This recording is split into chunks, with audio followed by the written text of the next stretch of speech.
Assalamualaikum warahmatullahi wabarakatuh. Ila hadratin al-Mustafa Muhammadin sallallahu alaihi wasallam wa ala alihi wa ashabihi wa azwajihi wa dhurriyyatihi wa ahli baiti ajma'in. Wa ila hadrati syekhuna wa mursyiduna Al-Fatihah.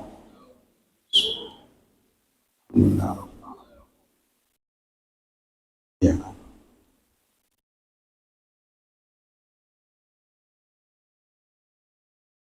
Bismillahirrahmanirrahim.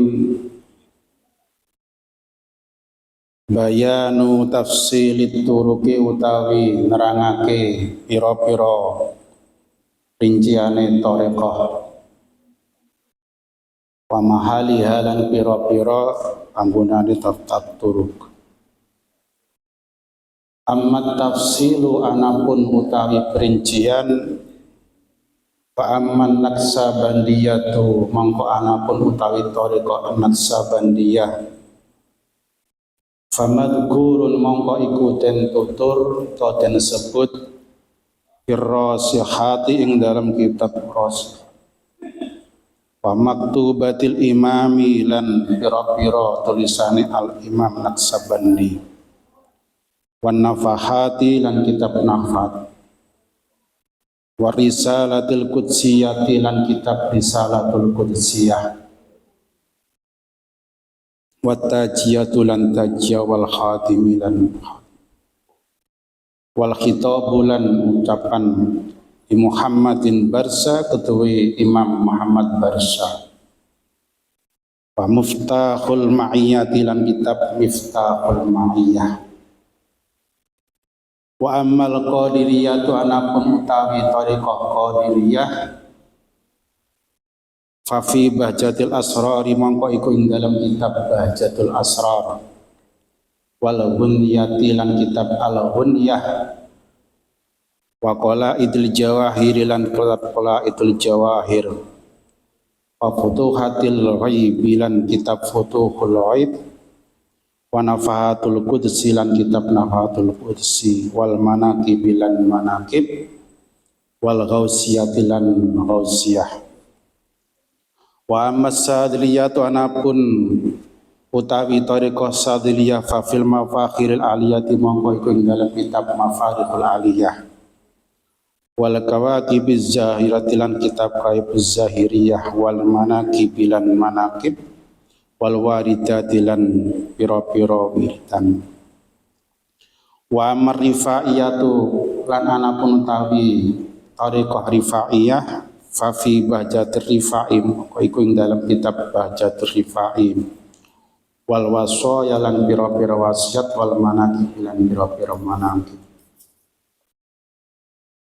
Alhamdulillahilladzi khalaqa awliya'ahu wa kashafa lahum khiyadha jamalih summa waffaqahum wa adla lahum bi hikami jalalih wa zakahum wa falaqa alahum sabaha anwarih wa atla alaihim samsa asrarih wa anjahahum wa atamma lahum qamara haqaq wa manna alaihim ishabi ni'am wa yazzana lahum kanzal hidayati wal husna bahati wassalatu wassalamu wa tahiyatu wal barakatu ala akmali mawjudati Sayyidina Muhammadin wa ala alihi wa ashabihi wa auladi wa dhurriyyatihi wa ansarihi wa khudamihi wa atba'ihi wa ahibbaihi alladhi narsu min anwa'i ulumihim wa nastafidu bi faydihi. Subhanaka la ilma lana illa ma 'allamtana innaka antal alimul hakim. Rabbana iftah bainana wa baina qaumina bil haqqi wa anta khairul fatihin. Allahu habiri, Allahu nadiri, Allahu syahidun alayya wa huwa ma'i wa huwa mu'ini wa huwa bi kulli syai'in muhit. Amma ba'du. Hadratal ulama wal masyayikh rahimakumullah,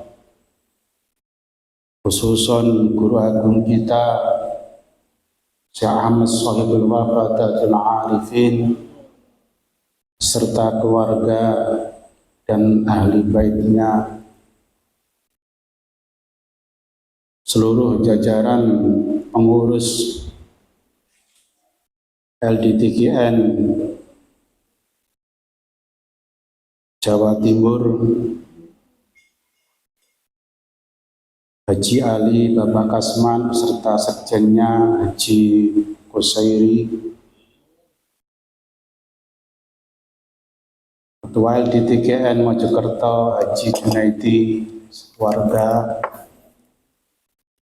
dan para sepuh-sepuh, khususnya Bapak Poyo, Haji Poyo, Bapak Hendro yang sekarang tidak bisa hadir, kecapean.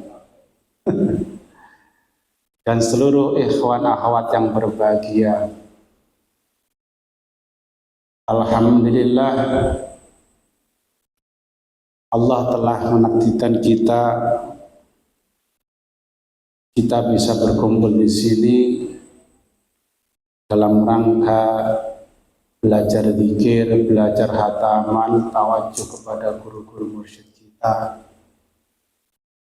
Kemudian dilengkapi dengan thalabul ilmi, dengan satu harapan semoga ilmu-ilmu kita ini nanti semakin menambah kualitas ibadah kita, semakin mendekatkan kita kepada Allah Subhanahu wa Ta'ala. Amin ya rabbal. Dan semoga lagi kita yang hadir digolongkan sabda baginda Muhammad sallallahu alaihi wasallam, man salaka tariqan yaltamisu bihi ilman sahalallahu tariqan ilal jannah. Barang siapa menapak satu jalan yang mana berhubungan dengan ilmu, terutama ilmu agama, maka orang tersebut nanti akan dimudahkan oleh Allah untuk bisa mencapai jalan menuju surga Allah dengan mudah. Kalau surga masih nanti, masih lama, maka al-jannah di sini bisa dimaknai dengan keindahan, kenyamanan, ketentraman. Nah, kenyamanan dan ketentraman inilah, kebahagiaan inilah yang kita harapkan di hidup di dunia ini. Pertama sekarang hidup di dunia, kalau orang itu penuh dengan ilmu, maka hidupnya tentu bahagianya nyaman. Meskipun rezekinya kasarannya pas-pasan, tapi karena adanya ilmu pengetahuan, harapan besar hidupnya tetap tentram. Meskipun tidak punya jabatan sama sekali, bahkan tidak ada kehormatan sama sekali di hadapan orang-orang, di hadapan manusia, tapi karena dia mempunyai ilmu yang tertancap di hatinya, dia tidak akan merasa hina karena sudah mendapatkan ketenangan. Ikhwan akhwat ingkang berbahagia, pada bab ini beliau Imam Ahmad Ya'uddin Al-Kamsakhanawi menjelaskan tentang perincian-perincian daripada thariqah. Apa thariqah itu dan seterusnya, apa yang berhubungan dengan thariqah. Terutama kita ini yang ahli thariqah, yang sudah masuk thariqah, itu harus tahu oposisi dari thariqah, bolak-balik thariqah. Ya. Terkadang kan gitu ya. Sebabnya kalau kita tidak tahu tentang thariqah, apa yang berhubungan dengan thariqah terkadang kita itu juga diumbang-ambingkan. Suka sama thariqah dari ruwet jari umum. Bolak-balik malah thariqah rono ini pancet melarat wonten sing ngoten.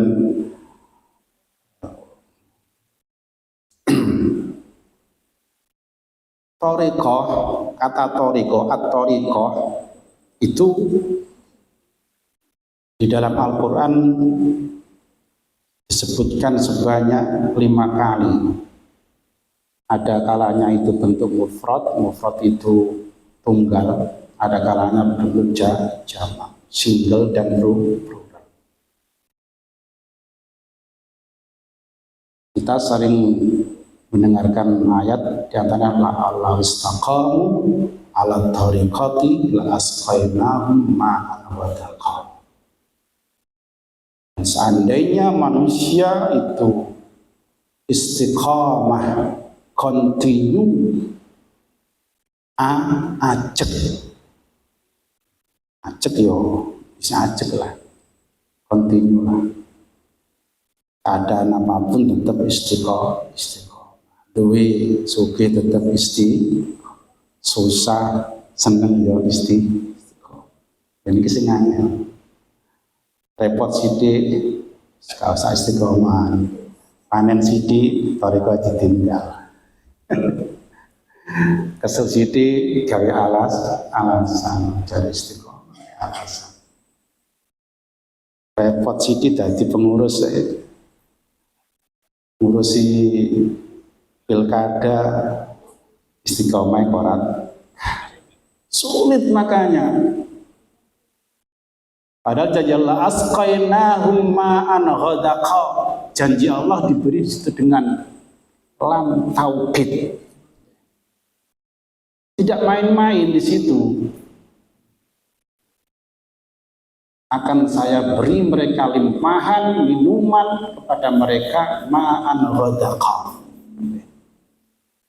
Di situ dengan lafadz nakirah ma'an, bukan al-ma'a tapi ma'an, kemudian disifati dengan kata sifat ma'an ghadaqa. Air yang berlimpah, air yang sangat mengalir, air yang sangat deras sekali di situ. Lancarlah. Maka ahli tafsir itu menyebutkan banyak sekali di situ. Apa yang dimaksud di situ? Allah ini apa ma'an ghadaqa itu? Kalau menurut ahli tafsir banyak sekali, kita tinggal maknani diri kita sendiri. Ma'an ghadaqa artinya apa? Kembalikan ke diri kita lagi, ilahi anta maksudi. Tujuan kita apa? Masuk ke thariqah itu apa? Memang sudah disebutkan oleh para ulama di tafsir ma'an ghadaqa itu maknanya bermacam-macam. Tapi sekali lagi itu hanya secara daripada penjelasan daripada ulama. Nah, tinggal kita tujuannya apa masuk thariqah itu yang terpenting. Maka sekali lagi kita harus kembali pada jargon yang pertama yaitu ilahi anta maksudi. Waridho kamat itu kalau sudah tertancap kaidah keinginan daripada maka semuanya nanti akan sedikitnya akan diatur oleh Allah dengan proses yang sangat indah. Khawatirnya kalau kita nanti masuki satu thariqah tujuannya bukan ilahi anta maksudi.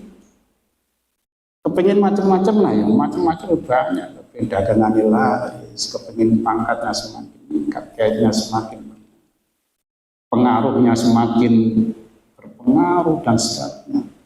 Ternyata tidak diberi oleh Allah atau diberi oleh Allah nanti agak lama sedikit. Butuh proses yang namanya istiqomah tadi. Istiqomah ya bisa dikatakan kapan istiqomah itu minimal ya 3 tahun lah. Cara kasaran hitungan kan adatnya hitungannya itu minimal 3 tahun. Ya baru masuk ke thariqah lah, telang bulan gak apa-apa kepengin wis ma'an ghadaqa, pengiran dijanji ini. Akhirnya malah putus asa.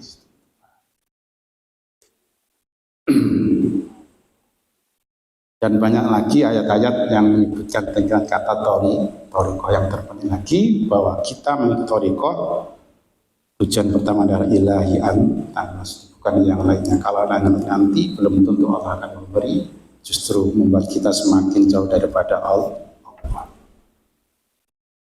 Kemudian kata torikoh secara bahasa, lughatan atau etimologi itu mempunyai makna 8.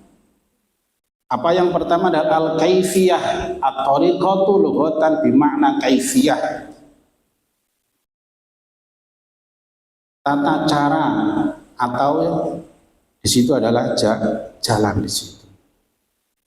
Tata cara jalan menuju kepada Allah. Tata cara tatanan sendiri agar kita bisa usul kepada Allah itu kaifiyah. Karena di dalam usul menuju Allah itu Allah menyediakan begitu banyak jalan, banyak cara.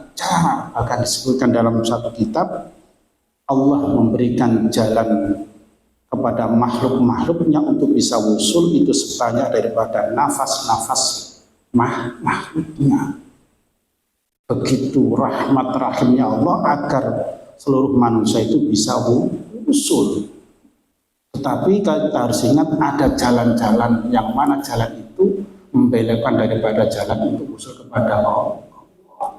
Bukan ihdinas siratal mustaqim, tapi adalah siratal, jalan-jalan yang membengkok. Maka toriko itu adalah jalan yang lurus, jalan yang benar agar kita bisa usul kepada Allah. Kedua, di mana al-uslub, sistem, metode sistem agar kita itu bisa dekat kepada Allah melewati daripada beberapa rangkaian sehingga nanti kita bisa ma'rifat kepada Allah, usul kepada Allah. Ada sistem sendiri, metode tersendiri di situ. Meskipun nanti metode daripada beberapa ulama itu berbeda. Ada yang menggunakan dawa dzikri, ada dalam katanya di sudah riyadhatan nafsi, tirakat, nempes daripada jiwa dan nafsunya di situ.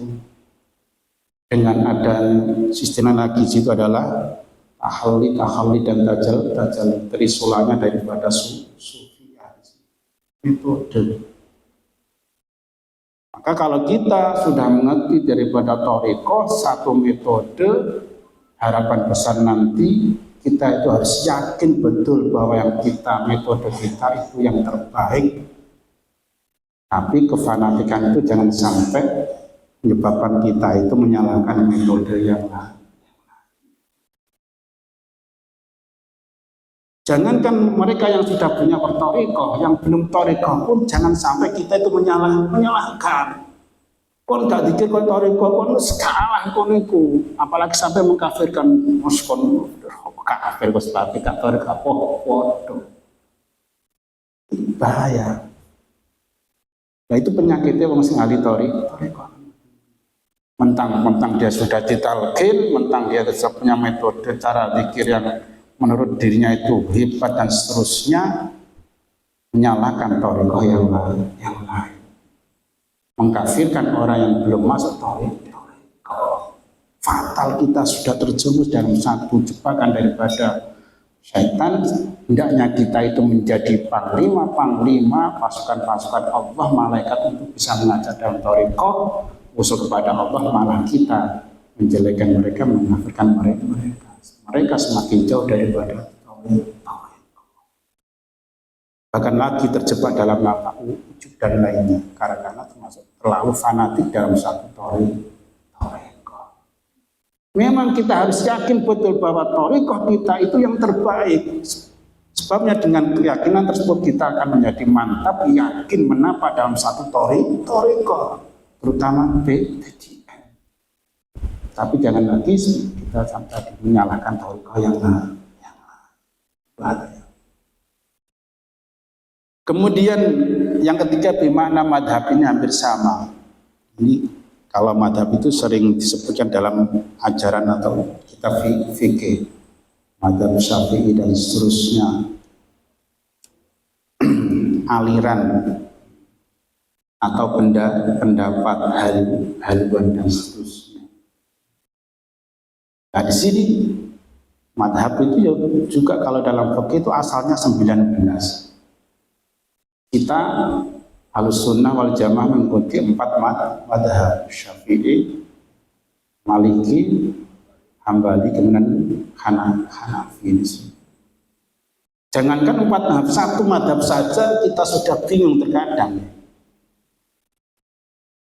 Apalagi madhab-madhab yang lain. 19 kemudian tinggal 4, nanti akhir zaman hanya tinggal 1. Itu pun sama nanti tujuannya hanya satu, menuju jalannya Allah, usul kepada Allah. Maka sekali lagi jangan sampai menyalahkan madhab yang lain. Mereka nanti akan bertanggung jawab di hadapan Allah. Mereka para imam mengibarkan bendera-bendera madhab yang nanti mereka mengikuti pengikut-pengikutnya di hadapan Allah, di hadapan baginda Rasul Muhammad SAW. Bahkan di dalam madhab pun nanti juga banyak terjadi berkhilaf, ya, berbeda pendapat. Contoh yang mudah dalam fikih rukun sholat, ada yang mengatakan 13, ada yang mengatakan 17, ada yang mengatakan 20 sampai dengan 24. Itu pun dalam satu madhab saja, apalagi madhab yang lain. Tapi yang bahaya itu ketika orang itu talfik, mencampur adukkan daripada satu madhab dengan madhab yang lain. Milih itu pendapat yang enak-enak, yang gampang-gampang. Tidak ada waktu tertentu, waktu darurat, tapi milih yang gampang. Yang enak-enak, sing gak enak, sing apa ditinggal. Jawabannya enggak apa. Khawatirnya kalau kita talfik comot sana comot sini, kok imam kita tidak mengakui. Waktu saya madhab Imam Syafi'i, tapi sholatnya dicampur aduk. Itu nanti bahaya, tidak diakui oleh imam kita di hadapan Allah.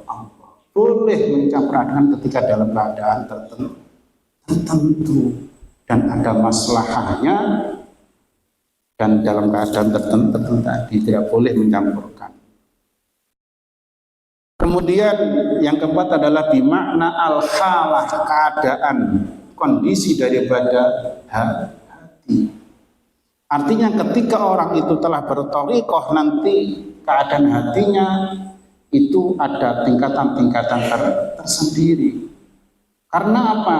Karena dengan adanya dia berthariqah, mengikuti ajaran-ajaran daripada seorang ulama, seorang mursyid, nanti dia akan mengalami kondisi-kondisi yang akan berbeda. Gampangane thariqah itu halat, tadi ada keadaan hati yang asalnya itu tidak nyaman menjadi nyaman. Keadaan hati yang asalnya ruwet malah menjadi tentram karena sudah berthariqah. Keadaan hati yang mulanya dia itu tidak punya perpegangan, dia mempunyai keadaan hati yang sangat teguh, gak gampang terkecoh dengan keadaan, tidak gampang terombang-ambingkan dengan situasi dan kondisi karena sudah berthariqah. Apalagi zaman sekarang ini banyak kondisi yang membuat orang itu hatinya semakin besar. Dididik gampang stres, dididik gampang mumut, dididik gampang gelisah karena dalam hatinya belum berthariqah, tidak mengikuti ajaran-ajaran dari seorang mursyid. Tapi kalau dia sudah bermursyid, sudah berthariqah, zikirnya berthariqah, ibadahnya berthariqah, jalannya berthariqah, pendapatnya juga berthariqah, semuanya nanti akan menjadikan kondisi hatinya itu menjadi hati yang tenang, ayem, gak gampang gersang. Karena lagi tujuan bertarekah itu adalah untuk mengenal Allah, usul kepada Allah. Dengan usul kepada Allah, mengenal kepada Allah, maka surga itu sudah dijadikan Allah sekarang ini, bukan nanti di akhirat. Tapi sudah di dunia sudah mendapatkan surga ketentraman.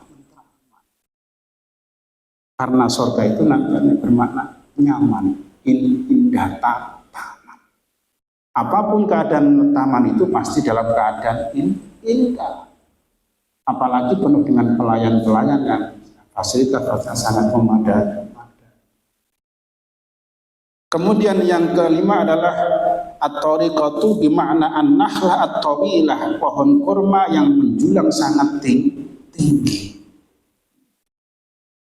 Jadi dalam budaya Arab atau pemikiran orang Arab, tumbuhan yang paling sempurna diantaranya adalah kurma. Kurma itu mempunyai karakter yang sangat istimewa. Di antaranya adalah menjulang tinggi. Kemudian musim panennya itu tidak terbatas. Kalau di sini kan musim-musiman. Awalnya duren terkadang salah gak uwo. Awalnya semongko terkadang yang lain tidak berbuah. Tapi kalau buah kurma itu segala musim bisa panen. Artinya apa? Kalau pohon kurma itu segala musim ada, bisa berbuah, berarti nanti pengikut satu tarekah itu buahnya, panennya itu tidak waktu tertentu, panennya setiap waktu di situ. Maka digambarkan dalam satu ayat, apakah kamu tidak memperhatikan ibarat daripada buah yang sangat suci, buah yang sangat nikmat, buah yang sangat baik, seperti ucapan la ilaha illallah, itu nanti panennya setiap waktu. Artinya tadi orang yang mengikuti tarekah itu waktu panennya tidak menunggu waktu tertentu, setiap saat dia bisa panen. Nah, panen ahli tarekah itu apa? Ya tadi kenyamanan, ketentraman dalam keadaan apapun di situ, tidak menunggu waktu tertentu. Susah tetap zikir, pemenang senang ya tetap zikir, panen. Dalam keadaan kaya bisa tersenyum, dalam keadaan sedih juga bisa tersenyum setiap waktu. Dalam keadaan kaya dia bersyukur, dalam keadaan miskin tetap bersyukur. Nah, tinggal kita yang sudah mengikuti tarekah beberapa tahun, apakah bisa panen setiap hari atau belum, setiap waktu atau belum. Pancet medudut tanggal 6 medudut apa mana tanggal tuh wasalam bisa gini. Sumeh nane oleh bayaran akeh, ketika kena wayai bayaran kurang rotok tak sumeh. Bukan setiap waktu, bukan kurma yang menjulang tinggi. Kemudian di situ kurma itu tahan banting. Kalau tumbuhan-tumbuhan tertentu di situ tidak disirami, mungkin hasilnya berbeda. Dalam keadaan tertentu buahnya berbeda, tapi kurma ini tahan banting betul. Di gurun pasir Sahara sana begitu panasnya, derajatnya begitu tapi tetap baik. Artinya apa? Ahli tarekah itu hendaknya punya karakter tahan banting, gak gampang putus asa. bisa melewati kondisi apapun, diberi subsidi ataupun dicopot subsidi tetap dia berjalan lancar. Itu namanya ahli thariqah. Kembali lagi tadi ilahi antamat sudi. Nah, subsidi lancar dikiri. Nah, subsidi terus dikurangi, dikurangi. Itu bukan ahli thariqah. Mboten taten niku wajar alami. Ya alami. Natural, tapi kan kita harus kembali lagi tujuan pertama berthariqah.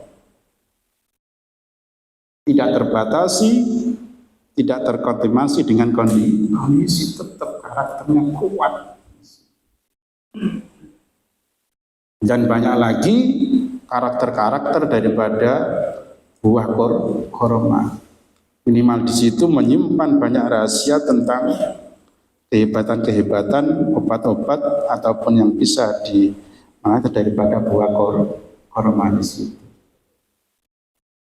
Maka lantas buah korma itu merupakan salah satu nama buah yang disebut dalam Al-Quran. Selain buah tin, kemudian buah zaitun ataupun buah yang lain. Tapi yang memiliki tingkatan yang pertama dia adalah buah korma, karena begitu banyaknya kehebatan ataupun karakter baik daripada buah korma. Kemudian yang keenam, at-thariqatu bima'na asy-syarifil qaum, orang yang mulia di antara kaum-kaumnya, pimpinan daripada masyarakat atau golongan tertentu. Kenapa dia menjadi pimpinan? Kenapa dia menjadi orang mulia? Karena dirinya tadi setelah berthariqah, mengikuti thariqah, dia itu mempunyai sifat-sifat yang terpuji, akhlakul karimah. Maka dengan akhlakul karimah inilah seorang nanti mau tidak mau, maju tidak maju, pasti akan diajukan menjadi seorang pimpinan, seorang contoh, seorang uswah. Tidak saja pimpinan dalam ibadah kepada Allah yang makhluk, tidak saja menjadi imam dalam sholat, dalam zikir, dalam khataman, tapi nanti menjadi pimpinan dalam bidang-bidang yang lainnya, terutama muamalah ataupun hal-hal yang berhubungan dengan sesama manusia dan makhluk lainnya. Karena dia telah mempunyai sifat-sifat akhlakul karimah. Pendek kata, asy-syarifil qaum itu adalah orang sing gampang urusan masalah itu mungkin betul gampang, ngalah masalah dunia betul gampang. Coba kasarannya ngeten lah, jenengan itu jadi kiai ini kampung, elena jadi kiai ini kampung sebabnya semelek thariqah, mulai jadi santri ini atau ikhwan sorala. Kamu jendol lah, namun kan bapak rotok gak enak. Jadi gimana imam kono lah.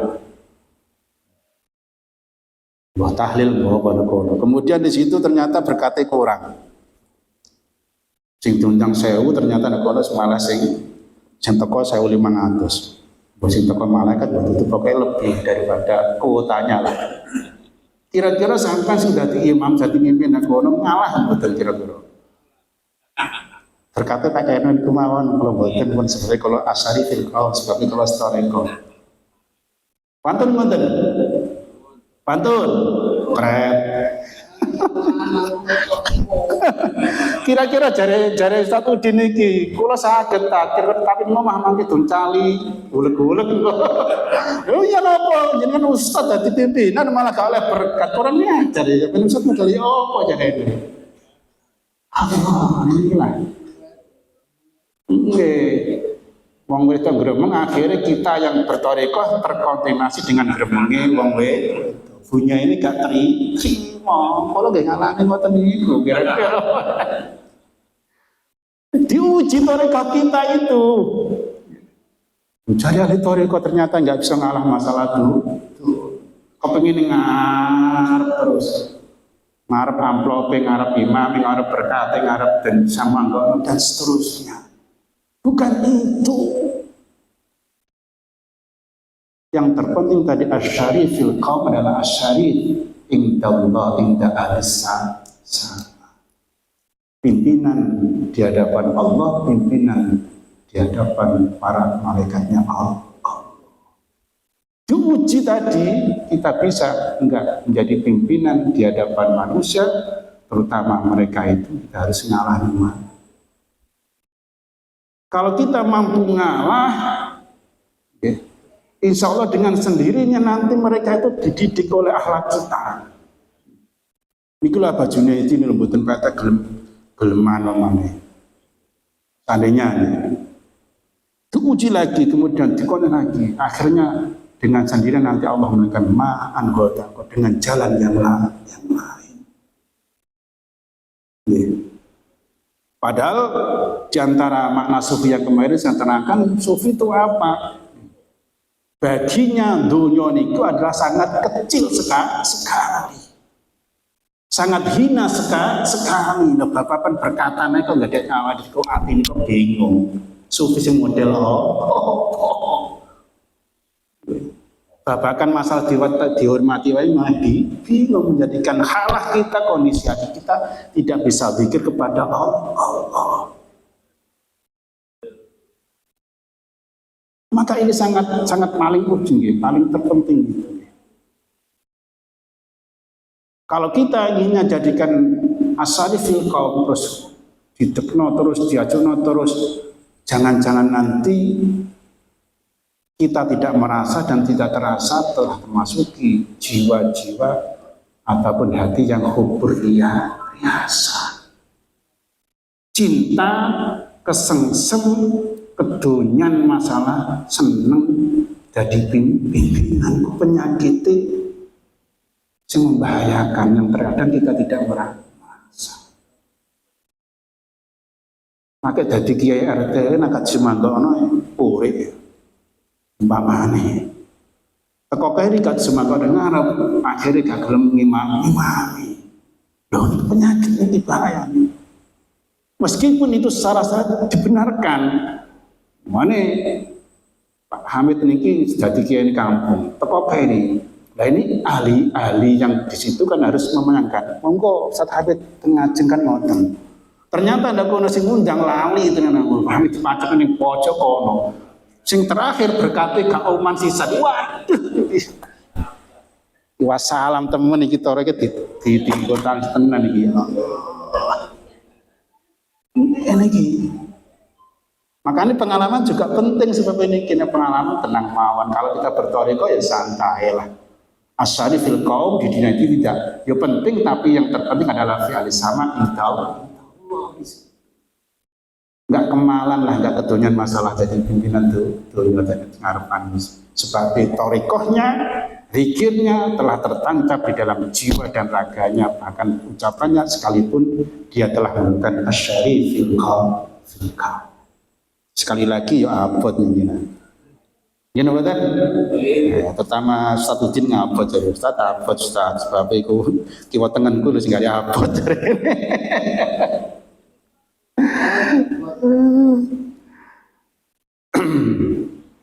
Kemudian yang ketujuh, at-tariqa bimana al-khattu fi syai'i.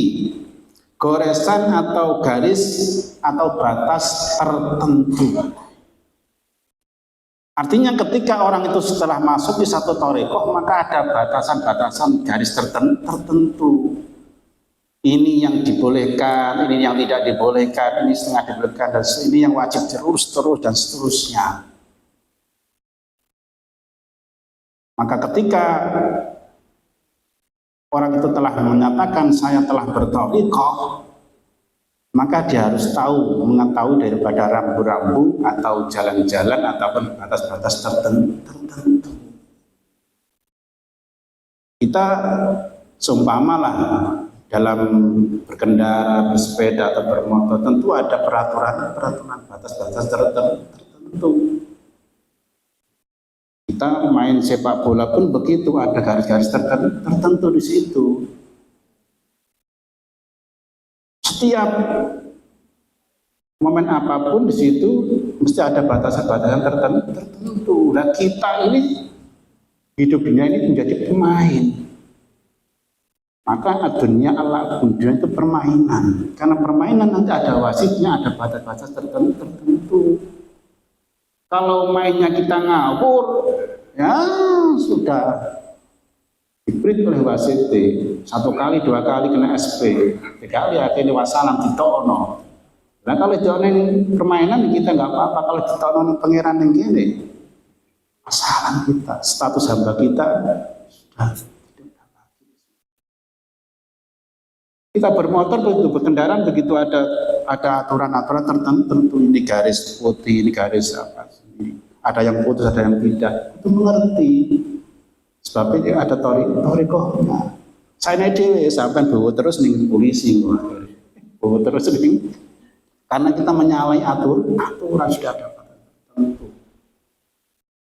Kita pun begitu, ketika kita bertoriko, satu toriko terutama LDTKN, kita harus mengikuti ada batasan tertentu. Ya. Minimal zikirnya sudah pasti, khatamannya sudah pasti di situ, amalnya sudah pasti, kemudian ukhuwahnya sudah pasti ada tersendiri di situ. Ibadah imadah sudah pasti di situ. Kalau mampu semuanya dilakukan semua, kalau tidak ya dipilih yang terpenting, terutama zikir-zikir yang paling terpenting di situ. Karena thariqah itu bermakna adalah gorisan atau batasan-batasan tertentu. Tapi sekali lagi jangan kita itu beralih thariqah terus mati thariqah malah saya dewe sebab ngerti batas-batasannya. Ini bahaya. Nggih. Sama orang yang melanggar itu biasanya sing pinter hukum apa sing enggak berhukum. Sing pinter hukum ya repot. Tapi ngerti carane ngakali rekayasa. Wong to kok mesti tetap pinter tuh. Wis gak apa-apa lah kata-kata bisane gak apa. Sama tadi di kirus gak apa dijamak terus akhirnya yo jam. Iya terus. Utang terus kapan bayarin iki mau. Tak apa-apa satu guru kita kan mursyid kita kan Rahman Rahim dan seterusnya ya, enggak gitulah. Artinya bagi guru kita itu enggak apa-apa, tapi yang kita pemainnya itu yang nanti bahaya. Khawatir nanti kita diberi repot kan gitulah. Wayai melebu gak melebu, wayai nyang gak nyang, tadi alasan terus. Itu bahayanya. Kemudian yang terakhir al-umdatu al-mudillah, tiang tempat berteduh yang sangat rimbun. Artinya seorang yang ahli berthariqah hendaknya itu menjadi payung, menjadi tempat berteduh bagi makhluk-makhluk yang lain, bagi orang-orang lain. Kembali lagi, di antara ciri orang yang baik adalah orang yang bisa memberi manfaat terhadap selain orang lain. Dengan apa yang dimilikinya, jabatannya, hartanya, pengetahuannya, semuanya nanti bisa bermanfaat, memberi manfaat kepada orang lain. Bahkan dikatakan di atas masuk rahmatan lil alamin. Nah kita memenuhi ditakdirkan Allah, ditakdirkan Allah menjadi ikhwan yang kaya, tapi dunyanya gak oleh diudik blas. Ya apa lah. Yang punya jabatan tentu begitu, yang punya pengaruh tentu begitu. Ketika jabatan kita, pengaruh kita, nama besar kita tidak ada manfaat bagi orang lain, maka thariqah kita dipertanyakan. Ilmu kita, pengetahuan kita ketika tidak bisa memberi manfaat kepada orang lain, maka thariqah kita dipertanyakan. Nama besar kita pun begitu sebetulnya dipertanyakan berthariqahnya ketika belum bisa memberi manfaat terhadap orang lain, belum bisa menjadi rahmat kepada alam semesta. Maka itu sebagian daripada makna-makna bahasa, makna-makna thariqah secara bahasa. Seandainya kita bisa belum mengikuti daripada 8 tersebut, minimal 1 lah. daripada makna torikoh, sehingga kita bertorikoh nanti benar-benar menjadi orang-orang mulia di hadapan Allah dan di hadapan seluruh makhluk. Kemudian torikoh secara istilah atau terminologi, Syekh Ahmad Yauddin Al-Khamsanawi di situ menyatakan at-tariqatu hiya as-siratu al-muhtasatu bis-salikin ilallahi min qat'il manazil wa taraqi fil maqamat. Tariqah adalah laku-laku tertentu bagi seorang yang menempuh jalannya Allah yang disebut dengan salik. Kita itu ketika bertorikoh disebut dengan salik, status kita adalah salik, orang-orang yang menempuh jalannya Allah. Apa laku-lakunya di situ macam-macam, mengikuti riyadhah tersendiri, kemudian meninggalkan tempat-tempat atau makam-makam tersendiri, kemudian hingga nanti naik at-taraqi kepada kedudukan-kedudukan yang sangat mulia. Mungkin kita dalam bertorikoh hanya sebagian diajarkan tentang cara-cara untuk mendekat kepada Allah. Di antara tadi zikir, baik zikir jahri ataupun khafi. Belum diajarkan tentang cara-cara yang lain mendekat kepada Allah. Dalam thariqah Qadiriyah itu ada istilahnya itu mengembara. Dengan baca mangkoba keberapa itu. Seorang sufi itu harus mengikuti daripada karakter 8 tokoh bersufi. Nabi Ibrahim, Nabi Musa, Nabi Isa, Nabi Muhammad, kemudian Nabi, yang mana 8 tersebut itu mempunyai jalan-jalan yang tersendiri di situ. Berbeda lah, agak berbeda. Nah, di antara jalan tersebut itu berusaha ataupun mengalami, merasakan daripada orang yang sangat miskin ngalami mengusing melarat. Istilah itu gampangannya pernah ngalami gembel atau dadi wong kiri. Nah kita kan enggak di sini, kira-kira suka kabeh, tapi enggak pernah gembel. Syekh Abdul Qadir dalam mangkobahnya itu, mungkin yang pernah nyantri mungkin pernah gembel, pernah diajari gurunya gembel lah. Mangan saanei, ngombe saanei. Nah kira-kira enggak pernah mondo ya enggak pernah lah. Ngombe banyu keran, kadang banyu kopo. Nah, itu sebetulnya cara-cara bertorikoh. Syekh Abdul Qadir Jailani dalam menuntut ilmu 25 tahun itu mangani merawat itu. Ngerti ngerawat? Merawat itu makanan tumbuhan itu yang tidak bernyawa. Jangan-jangan. Rempes-rempesan itu loh. Krokot. Nanti krokot ya. Kemana itu? Genjer, lengkung, kangkung. Nah, sampean kan bertorikoh kan enggak gitu. Mangan enak-enak apa? Ayam, daging, mana enak? Buku mau enak, buku enak. Buku yang mangan ayam. Orang kan model ya apa ini? Belum jadi wali wis mangane. Pakai tongkat torikoh wis mangane enak. Satu kota 25 tahun ini. Sekali dia itu mendapat kenikmatan, pindah lagi. Jadi tirakate ngono. Kira-kira Pak Kusep Thomas Hamid kan dadi gembel ya. Berapa enggak sah 3 tahun lah. 3 hari saja wis. Budal teko omah nyangking kresek, gak nggawa duit, gak gawa makanan gas. Bengal kono ning alon-alon sampai kono ning ndi, sampai ning pacet kono. Dilarang minta, dilarang meminta, repot.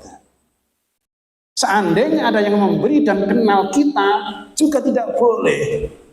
Begitu Syekh Abdul Qadir. Syekh Abdul Qadir ketika awal daripada torekohnya tuh gitu nggih. Melaku ngono ternyata ada kono sing kenal, "Lho iku Syekh Abdul Qadir dikai emas akeh." Ini kan akhirnya jangankan emas di situ. Ada satu orang kenal Syekh Abdul Qadir akhirnya memberi makan yang enak. Kemudian mau muluk gini, bismillah, ada suara hati dari Allah. Hai Syekh Abdul Qadir, kenikmatan itu bagi orang-orang yang sangat rendah, bagi mereka pecinta hawa nafsu. Ditinggalkan sudah malam tersebut. Coba kita renungkan sebentar ini. Aduh, kalau kita kan enggak. Aduh.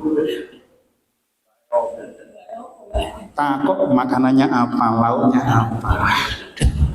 Orang kayak model ya opo. Jadi wacananya itu makan yang enak, minum yang enak, tidur yang nyenyak. Zikir yang banyak. Jare sopo. Kalau kita itu makan yang enak, tidur yang nyenyak, tadi zikirnya semakin terkoyak. Sebabnya belum jadi wali kita itu. Belum menikmati satu kedudukan yang sudah pasti di situ. Belum sampai tertancap di hati kita. Kita itu masih terkontaminasi daripada keadaan. Maka kita harus latihan dulu untuk bertorekoh. Di antara tadi belajar gembel ke Syekh Abdul Qadir. Jadi Mas Hamid nyoba tolong dino ya, aku ben bojone ben ora.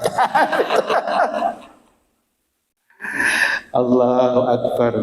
Mboten apa nggih? Dilanjutkan lagi. Ini ada sisi pertanyaan enggak nih?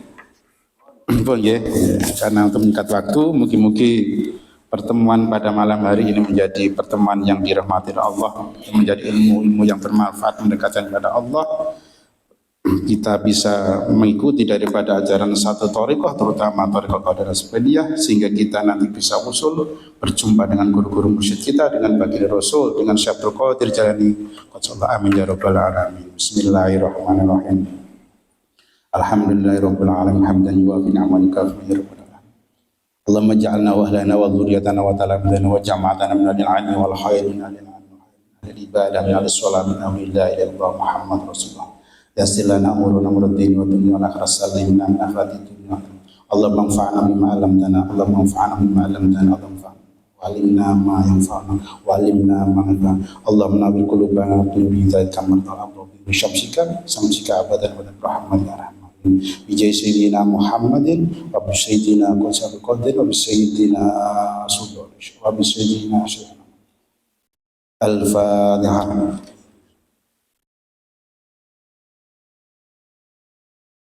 Ihdinas siratal mustaqim. Wassalamualaikum warahmatullahi wabarakatuh.